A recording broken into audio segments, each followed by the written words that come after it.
Hello, Chris. Welcome. Hi, thanks for having me today. Much appreciated. Thank you for also being here.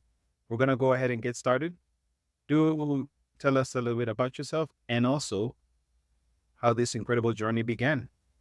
Yes, well, my name's Chris Langley. You can probably tell I'm not a an Iowan. I was born in South London, and for probably 25 years of my working career, I worked in social care. I worked in I started working with adults with learning disabilities and challenging behaviour. I then moved on to working in the criminal justice field, which I absolutely loved. I then got the chance to work in substance misuse teams around London and the southeast. Worked in the cells in London. I worked in prisons. I worked for probation service.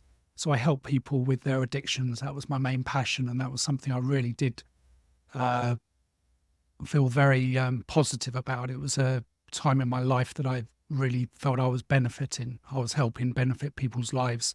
Um, when I was in the UK, I also managed to train the Metropolitan Police on drugs awareness as well. So that was a bit of a surreal moment for me as well. I managed teams as well in the criminal justice sector. But in 2014, I decided my wife's from Iowa, so we lived there for 15 years, and we just decided to get out of England. We decided to move back to small town Iowa, which is where Maggie was from originally. So went through the process of getting my green card, which was took a long time. I think it took probably nearly a year from the time I applied to the time I got the card. So that was quite stressful because we had to sell our house and we had our dogs and the whole thing about moving abroad. And we then moved. We were then lucky we moved abroad in August of 2015. Now, as I said to you earlier, Bradley, my previous working career was in social care. So over here in America, with the qualifications I have, they were going to be useless. So I was lucky to have my wife who had a business called Office Hounds that she started in 2009 back in the UK. And Mhm.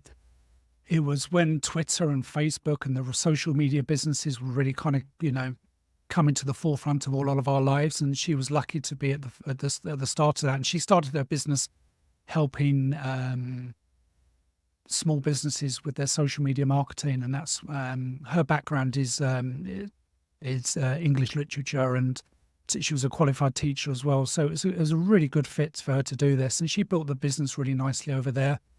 And so moving here to America was a big challenge for me as well, because my background wasn't marketing. I didn't know Twitter. I didn't know Facebook. I didn't know about hashtags or anything, to be honest. It was so new to me, but it's Mhm. something that gave me the opportunity to be able to move here and work on the business.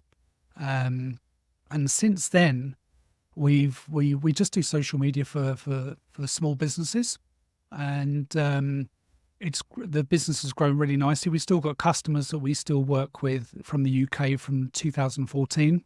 We work for some big recruitment companies as well. We also, we've had some pretty big customers. We've done an international rugby tournament. That was exciting as a rugby ex-rugby player myself.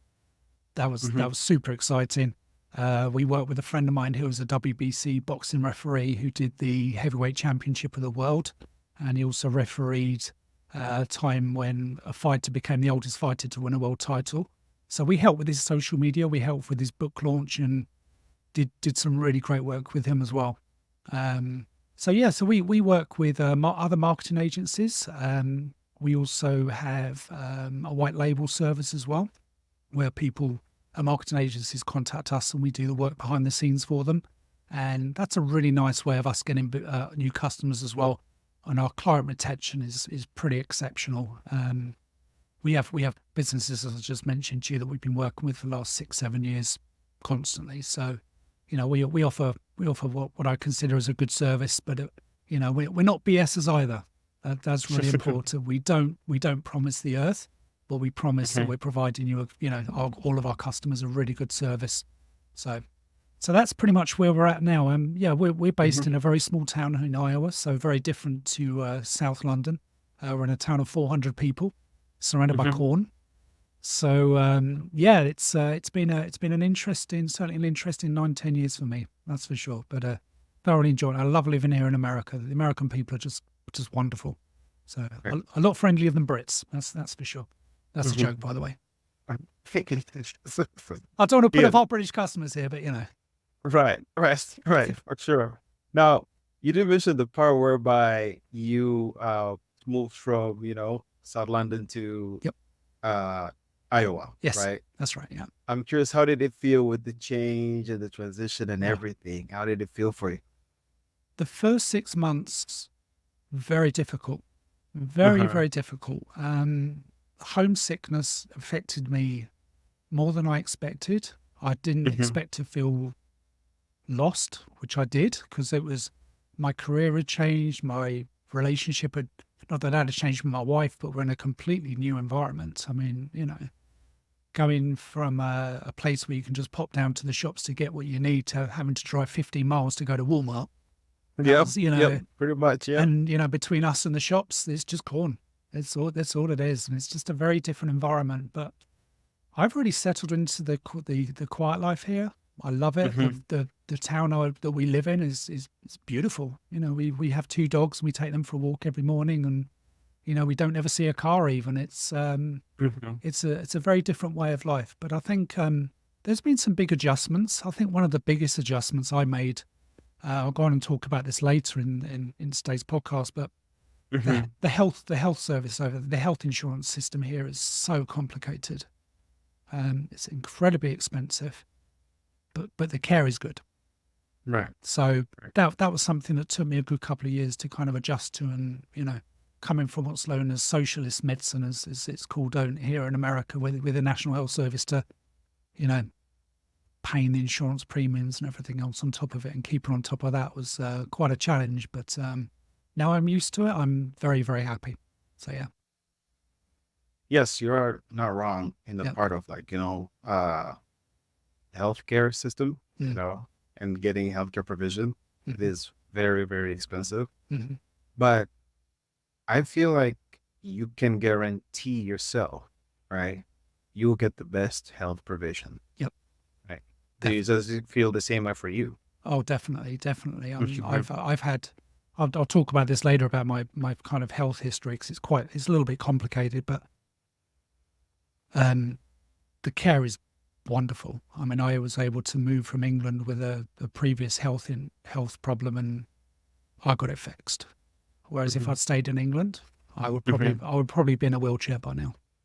Oh, So, but I'll explain about that later. But yeah, right. it's been moving here has been one of the most, it's been incredibly positive for us, and I don't miss the UK. I Mhm. I don't I don't miss the weather. Hopefully they Um, don't hear this. it's just I'm just settled here. I'm Mhm. just very happy here. I've got wonderful in-laws, and I've got a sister-in-law with niece and nephew, and we've got the Mhm. whole family thing here, and it's nice. It's really Right. nice. So yeah.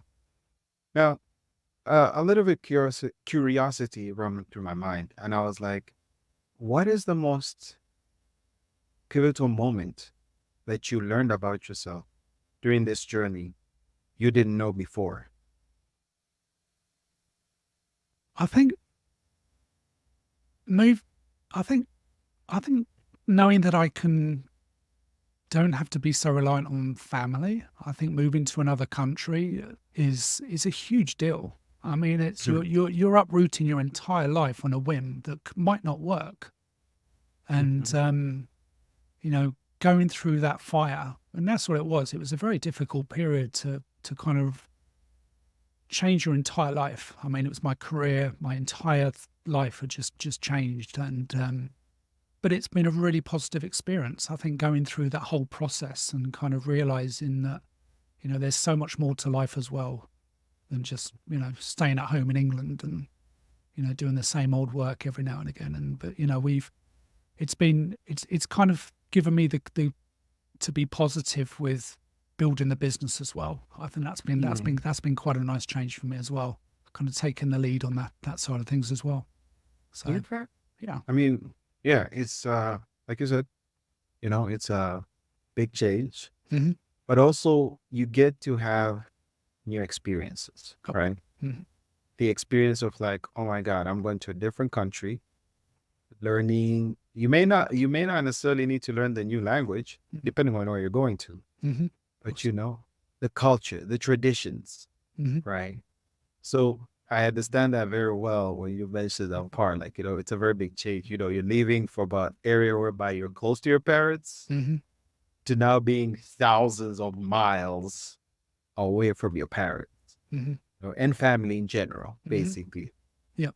But yeah, but yeah, No. did it feel like, the same type of a vibe, same type of a way, I should say, like, like you're going from that point whereby it was like, oh, a couple of miles, and I go see my parents, I go see my cousins, uncles, aunties, and now I have to fly on a plane and fly thousands of miles to go see my family. So did it feel the same way for you, Oh, basically? exactly. Oh, definitely. It's a whole nother ball game. I mean, I've been back to the I think since moving here, I've been back to the UK probably 3 or 4 times. Mhm. And for personal family matters, I sadly lost a brother to cancer a few years ago. That was the last time I went home. Um, so that's been a big change as well for me.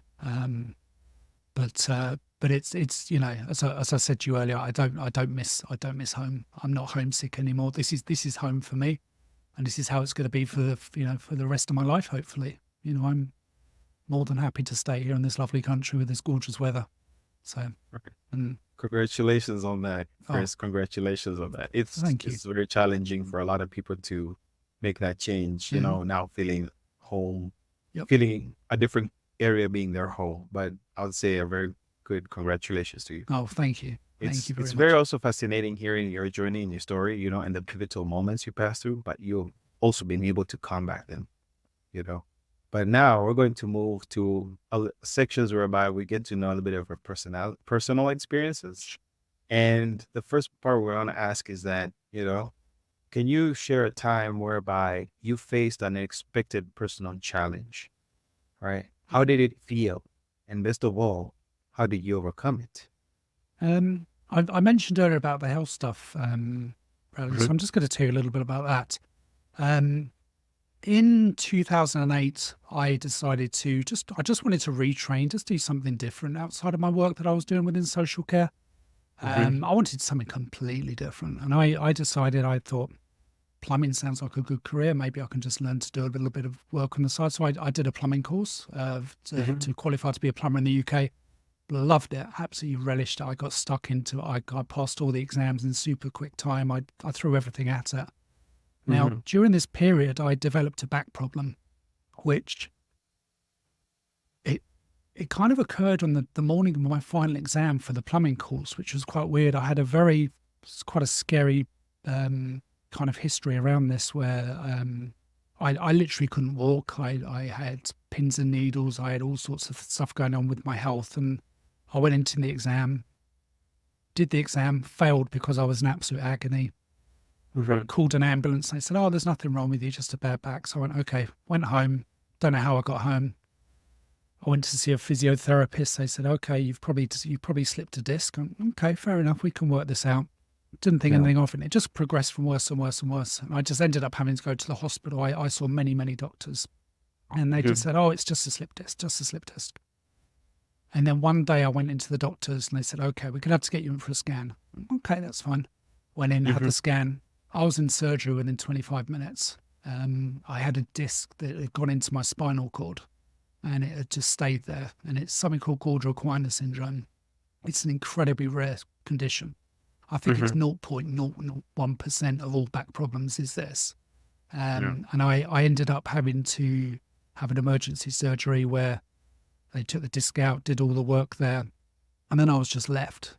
And no one explained to me kind of the afterward, the kind of afterlife of this condition. No one told me you're disabled now. No one told me you should be in a wheelchair. I was just left.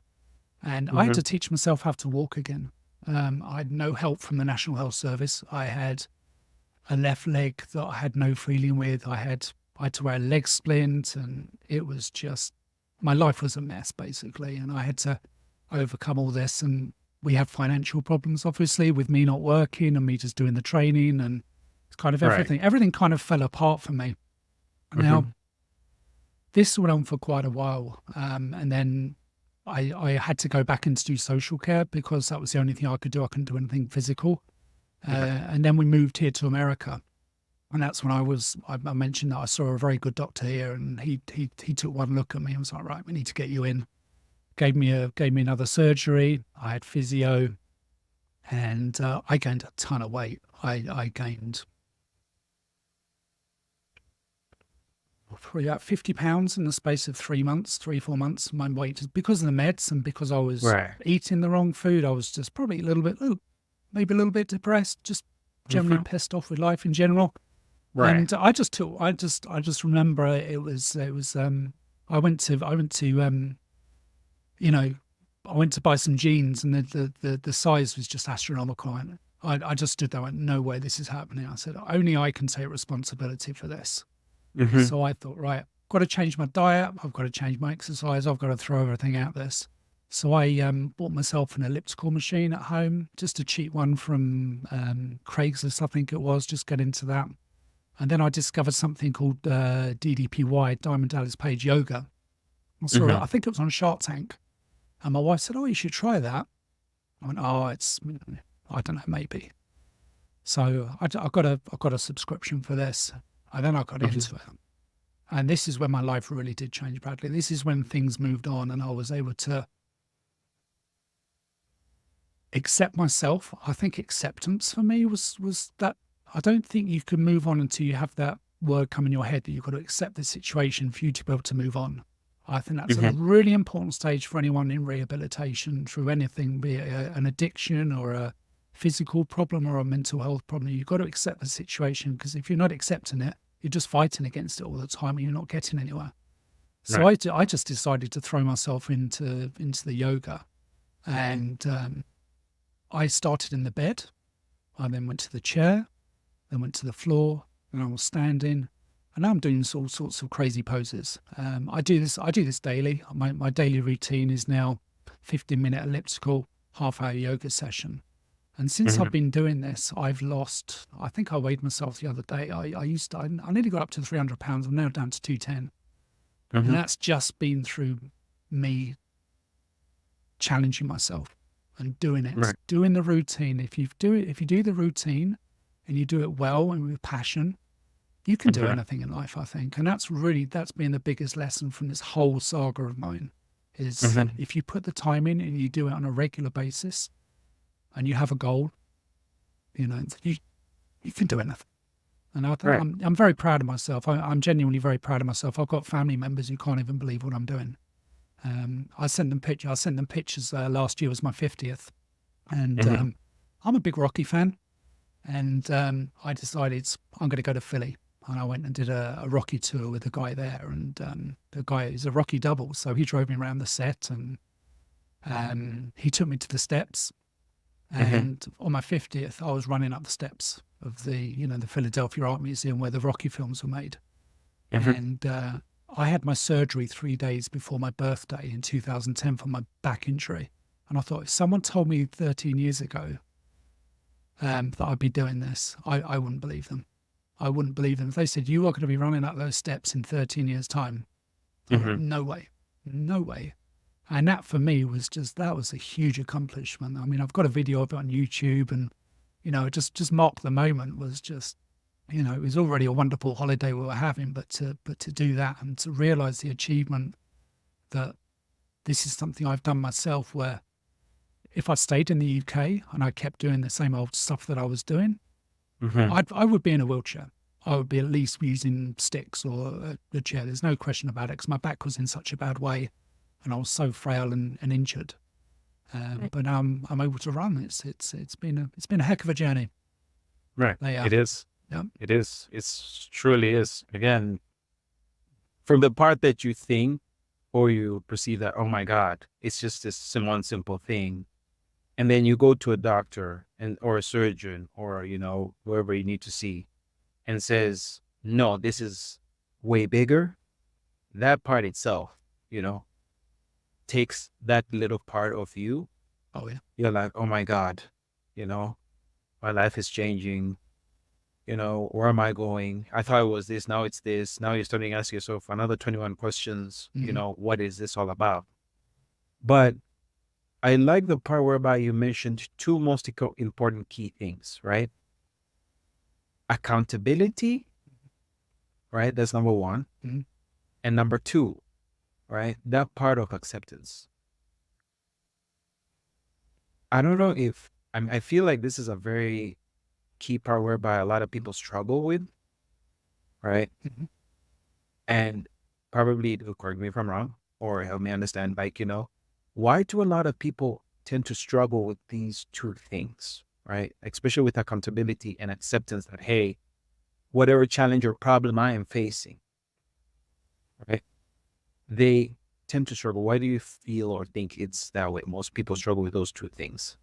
Acceptance is the toughest thing you can do, because why Hmm. should you accept the bad stuff? It's just, I Right. think it's human nature for you to just be like, no, no, no, no, no. And it's kind of how it is. I mean, it's just, I promise you, it wasn't until that moment in my life I wasn't going to change. But you just have to take that on board and you go, this has got to stop. This is Hmm. only I can deal with this. I can't blame this on the doctors. I can't blame this on food. I can't blame this on anything. This is you. You have to do that yourself. And acceptance is a very, very powerful thing. We use it a lot within addiction treatment as well. And I Hmm. think until someone, it's the same old 12-step thing. Until you accept you have a problem, blah blah blah. But it's true. It's true in life with anything that you do. Until you've accepted something and you've really accepted, you're not just going to I accept it and think everything's going to change. There's got to be a moment. There's got to be a moment when something clicks, and you know when that moment is. Mine was in Auckland, standing there with these giant pair of jeans, going, "Holy moly, this is not happening." Right. I was looking at 40, 44 waist, and I bought myself a pair of 36s the other day.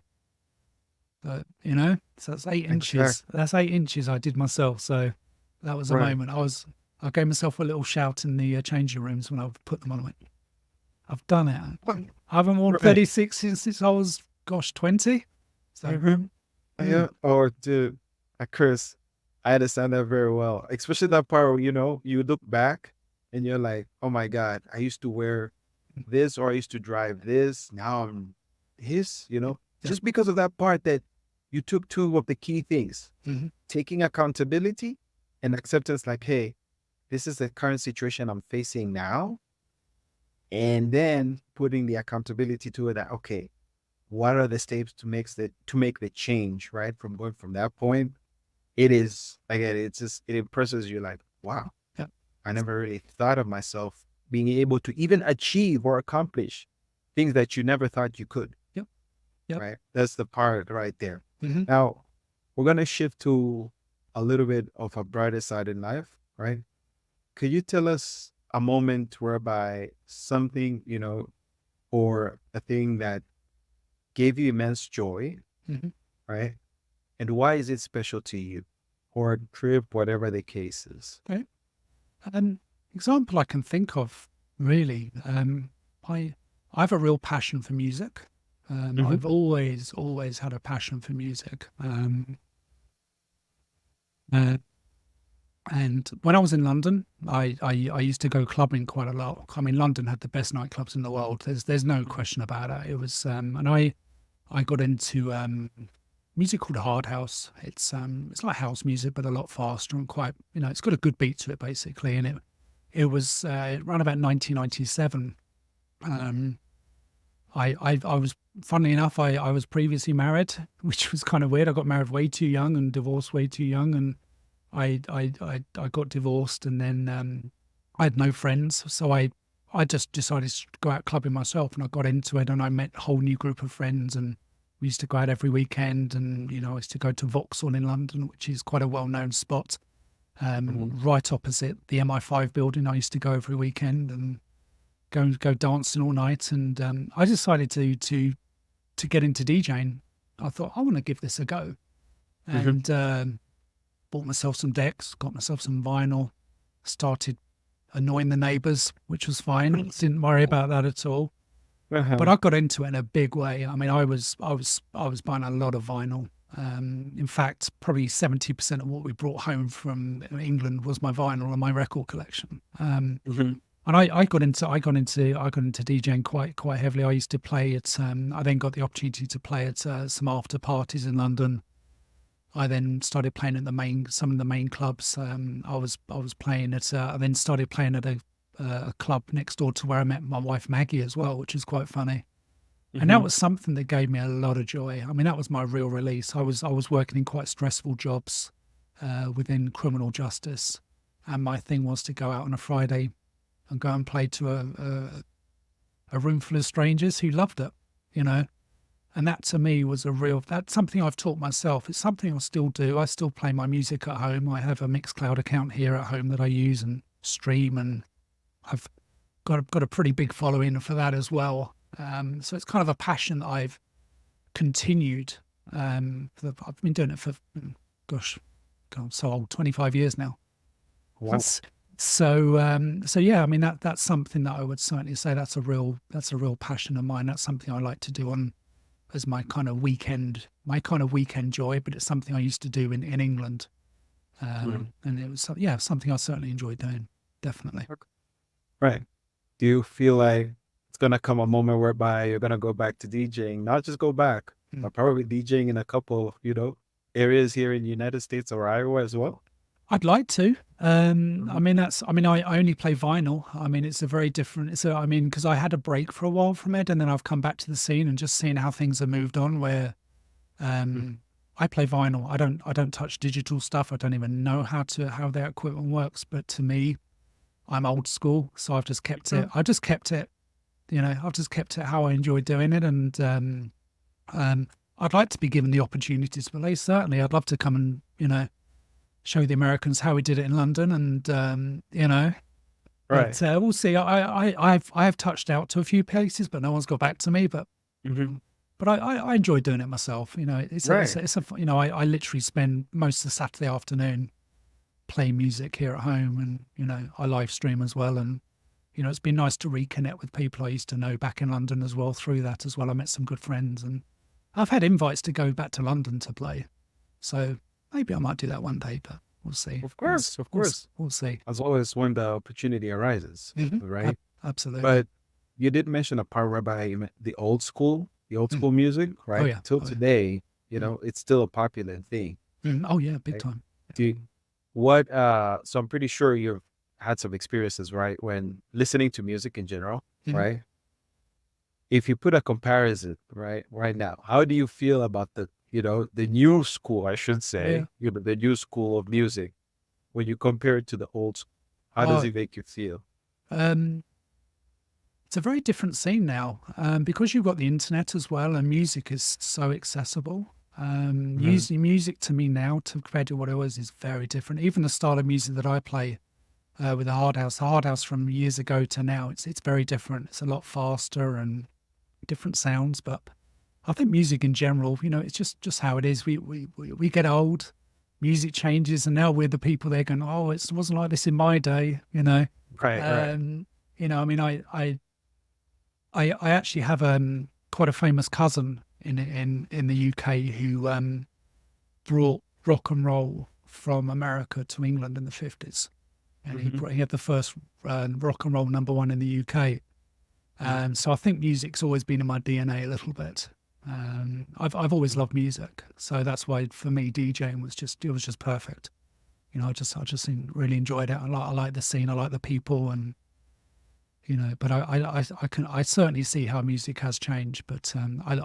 I like to stay in my wheelhouse and just I do what I do and I do it well. Right, right, So for sure. yeah. Yep. It's like you said, yeah, there are so many changes that we'll have to like extend the time to talk about the changes. But but I'm pretty sure that's a good thing for a different time, right? Absolutely. Yeah. Now we're gonna go to a part whereby we'll also move into another segment called the unexpected adventures, right? Hmm. Can you share a story of a time whereby you had an unexpected planned trip, I should say unplanned trip, right? An unexpected unplanned trip, right? What you had to do, how did you take it, how it made you feel, all that. Please do. Yeah. Um, as I mentioned to you earlier, I sadly lost my brother Ian 4 or 5 years ago, um, and unexpectedly having to go home to say goodbye to him was probably the hardest thing I've ever had to do. Mhm. It was very unexpected because when we moved here, Ian was healthy, fit. He had an amazing career. He was married, had a great life, and and then within 6 months of me moving here, he was diagnosed with lung cancer. Um, so then all of a sudden we had to, plan to, kind of plan to go home. But when he was about to pass, it was very short. I literally got a phone call. It's like, you've got to come home now. Mhm. And that was horrible because I had to go on my own as well. Maggie stayed here with our dogs and to keep the business running as well. I mean, she really did keep the stuff going because I was pretty useless at this point. I wasn't very interested in kind of doing work and I had my own thing on my own plate. But I think I think that's probably the one time in my life where literally you've got 24 hours. You've just got to get on a plane and go home. Mhm. And that was a lot to deal with. That really was, and I'm glad I did it. Mhm. But to have no time to plan for that as well, because emotionally as well, it was pretty tough as well. Right. A lot of family issues going on as well. Um, and but it was I'm glad I did it, Right. definitely. But that was the last time I ever went to the UK. That was my last ever experience of being in England Cool. was to do that. So Right. Now, getting the news that, you have to go to back to United Kingdom and, deal with the, yeah, situation with your brother. I'm curious to ask that how were you able, you know, to combat that time, right?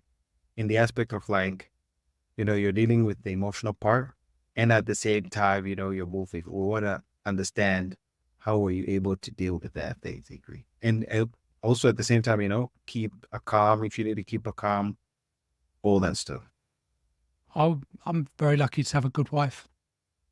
I think without her, it would have been it would have been a lot harder, I think, because I knew that things were taken care of at home and I could just Mhm. do my own stuff without worrying what other people were thinking.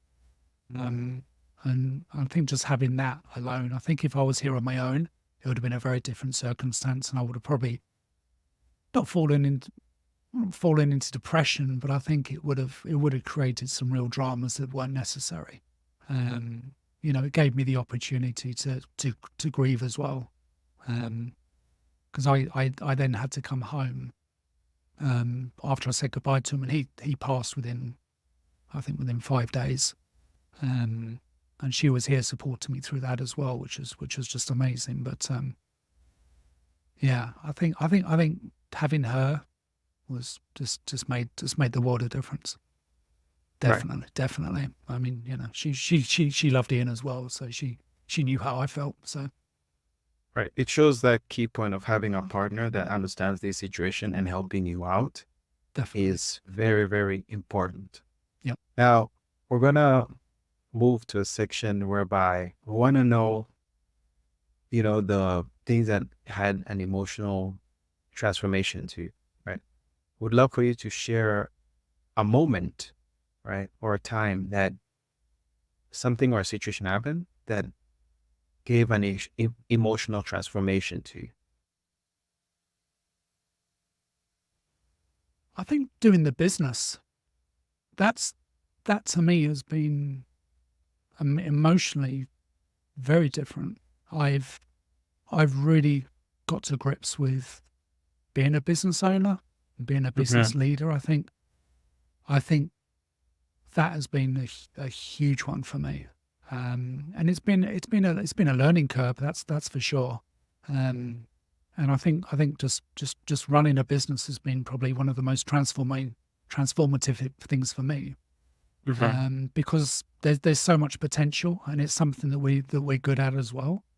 I know that what we're offering is pretty good, and just moving on from that a little bit because I said I was doing the My previous experience was working in social care, and I've now started my own podcast, which has been pretty exciting for drug treatment professionals. It's something I've started, so that's something I'm kind of doing myself now. So that's been kind of a transformative experience for me to be able to start this myself and to do this as well. So yeah, it's been quite a journey. Right. Right. Do you feel like when starting your own business, it's a lot harder or it's a lot easier at the beginning? How does it feel like, because like, again, you said it is an emotional transformative Oh, time, definitely. when you're especially starting your own business. Oh yeah, it's Hmm. hard. It really is hard. Anyone that says starting a business is easy has never started a business. There's so much to learn. And being a Brit as well, I was very shy around my accent when I spoke to people.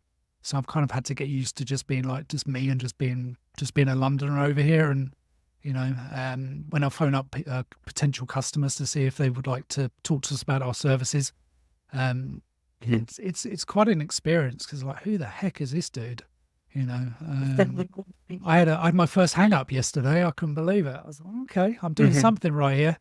But it's yeah. I think the business side of things for me has been just a massive a win, and I can never go back to doing social care, but I'd like to use my skills that I now know about social media and marketing to help addiction treatment centers as well.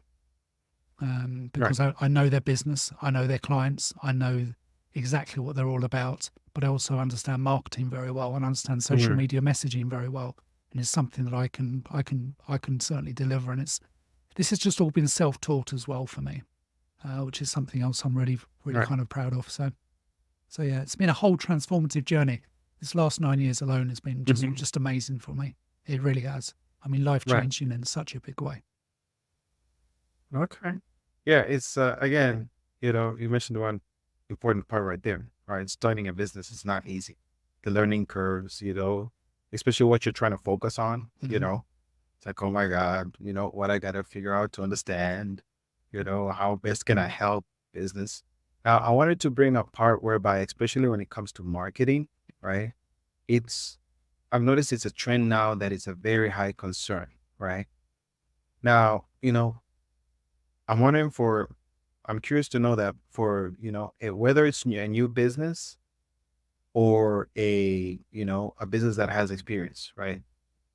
There's always been this concern that for marketers, right? A lot of marketers, they promise a lot, but they deliver too little to none, Yep. right? What would be your advice concerning this situation? Okay. What should these businesses, whether new or experienced, focus on when they are out there going to consider, hey, I want to hire a marketer, but I'm very concerned that they will promise a lot and deliver so little. Right. Customer experience is one. Customer service is definitely customer experience. Customer service is very, very important. Marketers, as you rightly said, there are a lot of things floating around marketing, and comes down to money as well and return on investment. Now, with our kind of way of thinking, with how we do social media, we do organic social, which isn't the greatest ground mover in the world, but it's a real necessity for all businesses to be doing. And this is kind of where we're at with how we work with Office Hounds. We deliver great social media posts. We offer a really good service. And I think until you've got that down, and you've got to get your price point right as well. I mean, our prices are pretty, I'm not going to advertise here, but our prices are pretty reasonable when you compare to other marketers. And we don't BS as well. We're very upfront with our customers when we say to them, look, we will do this. This is the reason we're doing this is because when someone goes onto your website, the first thing they probably do is go and look at your Facebook, go and look at your Instagram, look at your link, just to see if you're active. That's more of a signal whether the business is still active than a website, to be honest. So that's kind of how our business model is. But I've come across a lot of marketers that you know, we get hit all the time with marketing emails. Oh, I can deliver you 10,000 referrals, or and you're just like, no, come on, I'm not playing that game, not at Right. all. I think you've got to. I think if you work with a marketing company, I think it's really advisable that you get a recommendation from someone that's used their services, and Okay. that your expectations as a customer are very, very Hmm. clear. If you want return on investment, you want Facebook likes, you want goodness knows what other weird stuff you might want. You've Hmm. got to have that set in stone with the contract as well. Um, Okay. Make sure you're not tied into any long-term contracts for anything more than 3 months even. I think, Hmm. you know, you hear of some marketing agencies that sign you up for a year and you're just stuck. There's nothing you can do about it. And you're left with a bill that you're going to begrudge paying each month. Right. We have a policy where we have no contracts, and it sets you off on a good footing as well, because the customer doesn't feel tied down, but they can experience your service, they can experience what you can deliver for them, and this is why Hmm. we retain our customers, because Right. no one feels pressured, and it's something that myself and Maggie do really pride ourselves on. You know, Hmm. making sure you deliver what you promise, and that's it. Right. It's when you get into complexities around what you want as a customer, that's when things can unravel very quickly, because a customer can have expectations that the marketer doesn't, or doesn't fully understand as well. That's why we Right. keep very straight in our lane. We get asked a lot of times, can you do websites? Can you do this? We like, no, because it just adds another layer of confusion for us as well. We like to just deliver what we promise, and that's it. Right. So yeah. Okay.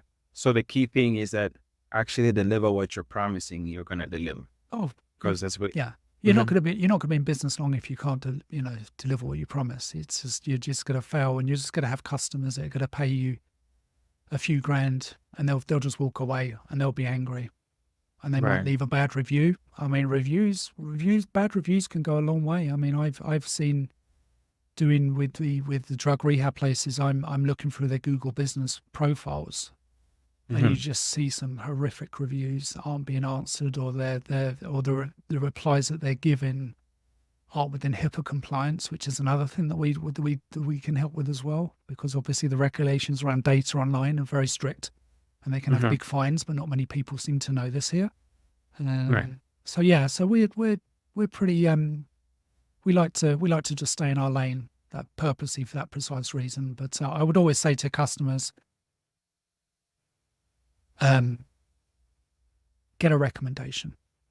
Right. If you don't get a recommendation, don't, I would keep searching. At least talk to the marketer as well, and make sure you have everything set in stone, and don't get caught out in long-term contracts.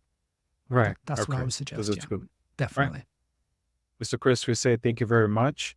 It's a pleasure talking to you today. And you, thank you All very right. much indeed. Looking forward to, recap, capture some time, and conversate more. Definitely. Thanks for your time. Much appreciated. Thank you.